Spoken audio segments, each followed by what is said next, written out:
C'est de la terrasse du Irish Pub O'Neill que je vous souhaite la bienvenue encore une fois à cette émission de C'est ma tournée. Cette semaine, je reçois la photographe Madame Sandra Olivier qui, elle, fait à partir de photos, transforme ça en images vraiment exceptionnelles. Je reçois également Monsieur Bernard Morin. Et sans oublier bien sûr la chronique mode et beauté avec Odile Chevassus et la chronique culturelle avec nul autre que Stéphanie Valois. Notre invité de cette semaine, écoutez, il court plus vite que son ombre. Roadrunner à côté, c'est rien. Et quand il était jeune, personne ne voulait jouer à la tag avec lui parce qu'on ne peut pas l'attraper. Mesdames et messieurs, Bruni Surin est avec nous. Salut Bruni. Bonjour, bonjour. Belle présentation. Bruni, natif d'Haïti. Ouais. Immigré ici au Canada. Pourquoi immigrer ici au Canada? Bien, je pense que c'est une meilleure opportunité parce qu'on sait que malheureusement, mon pays d'origine, Haïti, que c'est l'un des pays les plus pauvres au monde. Bon, je pense que mes parents voulaient avoir de meilleures opportunités. Puis c'est là qu'ils sont venus au Canada. Puis un an après, ils sont venus nous chercher en Haïti. D'où vient cette passion pour le sport? Mais depuis que j'étais tout petit, j'ai toujours fait du sport. En Haïti, évidemment, c'était le football, le soccer, si on peut dire. Puis en venant ici à Montréal, ça s'est transformé vers le basketball. Puis c'est par la suite, j'ai commencé à faire l'athlétisme. Mais du sport, j'en ai fait toute ma vie, là. Ah oui? Ouais, ça fait partie le de moi. sprint? Le sprint, c'est venu un petit peu plus tard, parce que quand j'ai commencé à faire l'athlétisme, ça a été plus vers les sauts en longueur, triple saut. D'ailleurs, les premiers Jeux olympiques que j'ai faits, c'est en 88, c'était en saut en longueur, mais j'étais blessé au niveau de la cheville. Puis écoute, à chaque fois que je sautais, ça faisait tellement mal. Puis là, je me suis dit, bon, mais qu'est-ce que j'allais faire maintenant? Je dis, écoute, mais quand je cours, ça me fait pas mal. Puis là, je me suis dit, tout bonnement, bien, je vais essayer le sprint. Puis c'est comme ça que j'ai commencé. Donc, il n'était vraiment pas question d'abandonner, mais plutôt se diriger vers une autre discipline. Exactement, je me suis ajusté. Ouais. Et d'où est venue l'idée de faire partie des Jeux olympiques? Bien, écoute, les Jeux, ça a commencé, je pense, en 84. J'avais 17 ans. Je regardais les Jeux olympiques à Los Angeles. Carl Lewis, cet athlète américain qui a gagné 4 médailles d'or, 100 mètres, 200 mètres, saut en longueur et relais.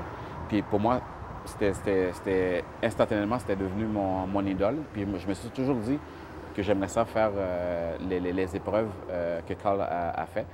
Puis je me suis toujours dit, j'aimerais ça un jour être capable de sauter aussi loin puis de courir aussi vite que Carl Lewis. Puis c'est l'année d'après que j'ai commencé à faire de l'athlétisme tranquillement.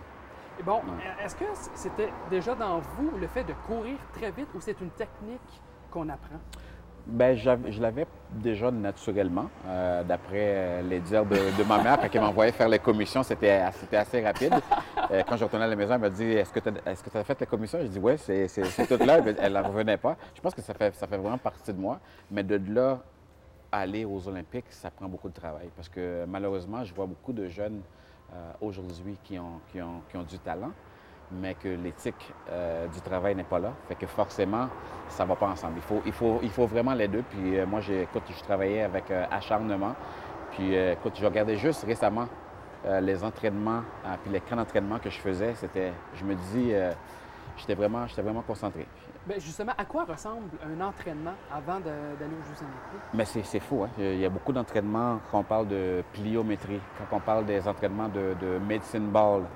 C'est tous des entraînements qu'on va faire, des entraînements au sol, pour tout travailler les petits muscles. Parce que souvent, l'erreur que les gens font, ils vont travailler les gros muscles. Et quand les petits muscles ne travaillent pas, quand tu vas faire ton effort à 100 c'est là que les blessures surviennent assez facilement. Donc, il faut toute une préparation avant d'aller faire un sprint. Évidemment, on faisait beaucoup de courses et puis beaucoup de musculation aussi. Parce que je veux dire, plus que ton corps va être fort, tes muscles vont être forts, plus que tu vas avoir de puissance. En ayant de la puissance, c'est en musculation que tu vas le chercher et faisant de la pliométrie, c'est ça qui va nous permettre de vraiment courir vite. Et le cardio est très cardio, oui, exactement. Ouais.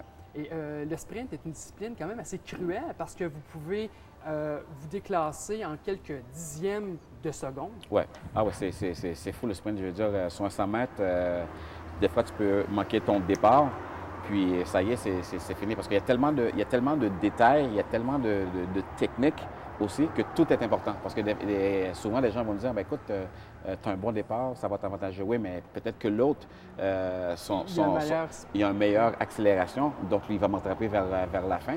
Donc, ça a été ça mon erreur, mon point faible, justement, pendant presque la moitié de ma carrière, c'est que j'avais un très bon départ, mais mon finish à la fin, il n'était pas à point. C'est pour ça que je perdais souvent des courses, mais après ça, je me suis amélioré. Mais quand on parle de, je ne sais pas, 5 ou 10e de seconde, on tombe en deuxième position à cause de ça. Finalement, on peut quasiment dire, je suis aussi bon que le meilleur, c'est juste...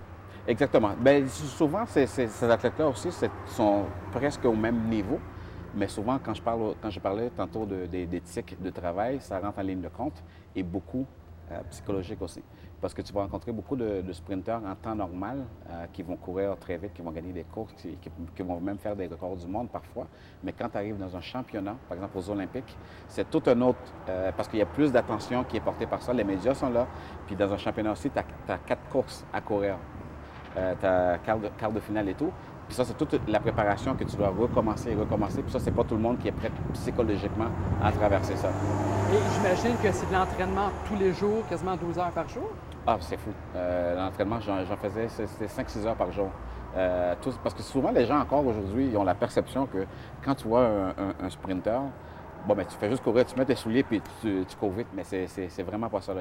Tout le bagage d'entraînement qu'on doit faire pour arriver là, c'est fou. Et votre but en allant aux Jeux olympiques, est-ce que c'était premièrement de remporter une médaille ou tout simplement de participer aux Jeux olympiques? Bon, c'est sûr qu'au début, tu commences, bon, tu ne sais pas trop comment ça va fonctionner. Bon, c'est sûr que tu dis, première expérience, on veut toujours expérimenter le mouvement olympique parce que c'est vraiment spécial. Tu rencontres des gens de tous les pays, tu te fais de nouveaux amis, tout ça. Tu vas dans le village olympique, c'est vraiment quelque chose de magique. Bon, c'est sûr que après d'avoir expérimenté ça, bien là, tu te dis, bien écoute, prochaine étape, mais il faut aller dans les meilleurs au monde. Puis je pense que l'objectif après, ça a été vraiment ça. Je voulais faire partie de l'élite mondiale. Je voulais être le meilleur au monde. Puis oui, je ne le cacherai pas, je m'entraînais pour ça à la fin, ouais. Et puis, bon, justement, pour être un bon athlète, parce que vous avez eu une très longue carrière, il faut justement, c'est sûr, de bons suppléments, un athlète. Évidemment. Alors, on va en parler un petit peu plus tard durant l'émission. Et bien, juste avant, on va aller faire une petite pause. Et au retour, la chronique mode et beauté avec nul autre que Odile Chevassier.